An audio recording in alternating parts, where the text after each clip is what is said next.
প্রথম আলোর সামনে কিন্তু আমরা দেখতে পাচ্ছি যে ছাত্র জনতারা সাধারণ মানুষ এখানে অবরোধ করেছেন এবং এখানে এসে তারা কিন্তু প্রথম আলো অফিস ভাঙচুর করছেন। জানিয়ে রাখতে চাই ইনকলাব মঞ্চের মুখপাত্র শরীফ ওসমান হাদি কিন্তু আর নেই, তারা এখান থেকে আবারও যাচ্ছেন স্লোগান দিয়ে, আপনাদের সরাসরি দেখার চেষ্টা করছি। তারা কিন্তু ধানমন্ডির উদ্দেশ্যে রওনা হয়েছে এখান থেকে, আর যেমনটি বলছেন যে শেষ কথা ধানমন্ডির উদ্দেশ্যে রওনা হয়েছেন বিক্ষুব্ধ জনতাদের আপনারা দেখতে পাচ্ছেন। তুমি কে আমি কে হাতে আমরা দেখতে পাচ্ছি যে ডেইলি স্টারের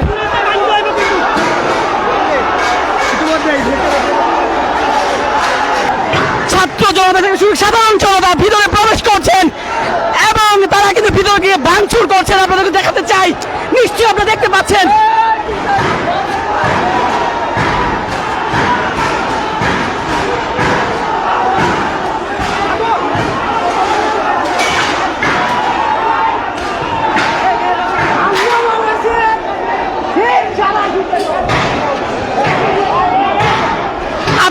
সামনে থেকে দেখাতে চাই, সেক্ষেত্রে সামনে থেকে দেখানোর চেষ্টা করছি এবং আমরা দেখতে পাচ্ছি যে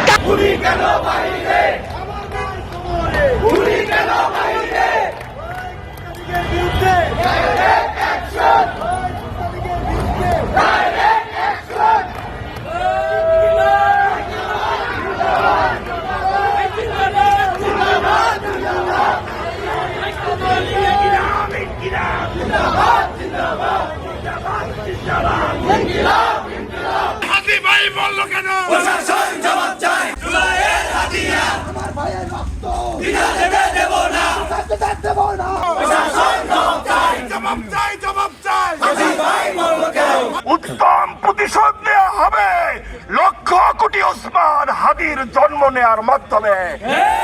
আপনারা কি রাজি আছেন? ওসমান হাদি তারা কেন রাজি আছেন?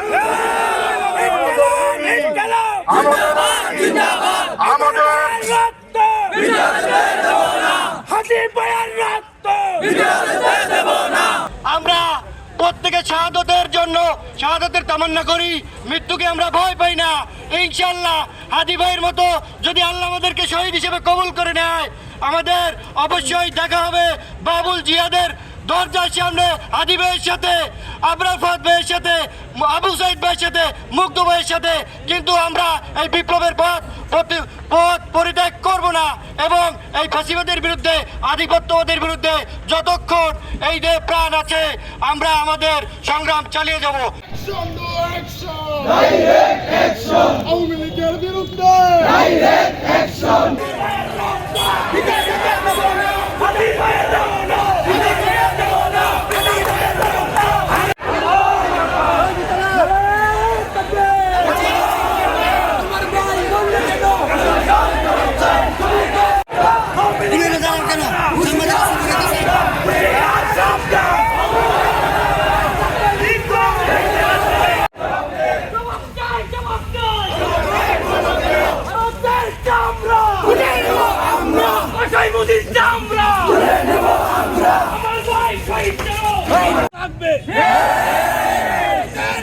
ভারতের বিরুদ্ধে কথা বলতে গিয়ে আজকে হাদিকে গুলিবিদ্ধ হয়ে আমাদের নতুন কর্মসূচি ঘোষণা করা হবে। এই হাদির রক্ত যতদিন পর্যন্ত এই সরকার বিক্ষোভ সমাবেশ থেকে অন্তর্বর্তীকালীন সরকারের প্রধান ডক্টর ইউনূস সাহেবকে বলতে চাই, যারা ওসমান হাদিকে শহীদ করেছে তাদেরকে দ্রুত গ্রেফতার করতে হবে। ফয়সালা হবে ন্যায্যতার ভিত্তিতে, তোমাদের সাথে আমাদের ফয়সালা হবে শুধুই ন্যায্যতার ভিত্তিতে। আজকে থেকে এই ভারতীয় আগ্রাসন, এই ভারতীয় দেশ আমাদের সাথে বন্ধুত্ব রাষ্ট্র। আমাদের হাদি ভাই উনি সারা বাংলাদেশ সারা বিশ্বের মধ্যে ওনার একটি পরিচিতি রয়েছে। তিনি বাংলাদেশপন্থী রাজনীতি করতেন, দেশপ্রেমিক একজন নাগরিক ছিলেন, একজন প্রতিবাদী মানুষ ছিলেন। আজকে তাকে ভারতীয় শক্তি, ভারতীয় আধিপত্যের শিকার হতে হয়েছে। আপনারা জানেন কয়েকদিন আগে তাকে গুলি করে নির্মমভাবে আজকে শহীদ করার নিউজ আমরা পেয়েছি। এরই প্রতিবাদে আজকে নেত্রকোনার ছাত্র সমাজ, আলেম উলামা, তৌহিদি জনতার উদ্যোগে আজকে তাৎক্ষণিক আমরা প্রতিক্রিয়ার অংশ হিসেবে আমরা এই প্রতিবাদ করতেছি। আজকের এই বিক্ষোভ সমাবেশ থেকে অন্তর্বর্তীকালীন সরকারের প্রধান উপদেষ্টা ডক্টর মোহাম্মদ ইউনূস সাহেবকে বলতে চাই, অবিলম্বে যারা আমার ভাই হাদিকে শহীদ করেছে তাদের দৃষ্টান্তমূলক বিচার করতে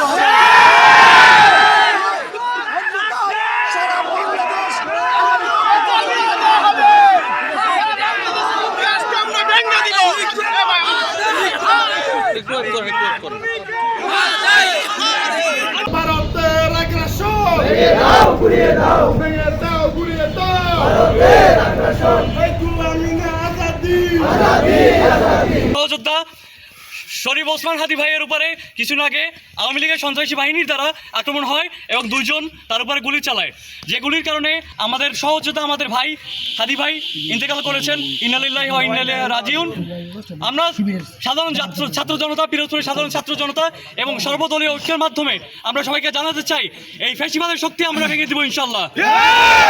আমরা খবর পেয়েছে হাদি এই যে মৃত্যুবরণ করেছে, তাই আমি বলতে চাই এই চক্রান্তের পিছে যারা আছে তাদের অতি সত্ত্বে প্রশাসনিক ভাবে তারা এই আসামিদের গ্রেফতার করতে হবে। শাসন জবাব দেয়। হাদি ভাইয়ের রক্ত, হাদি ভাইয়ের রক্ত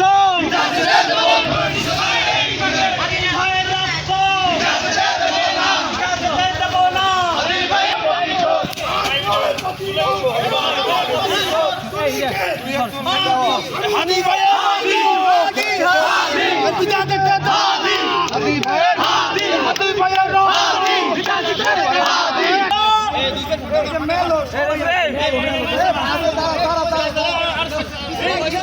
অতর্কিত ভাবে এই বাংলাদেশে শরীফ ওসমান হাদির উপর, এই বাংলাদেশে হাদির উপর ওপেন ঢাকা শহরে গুলি করে।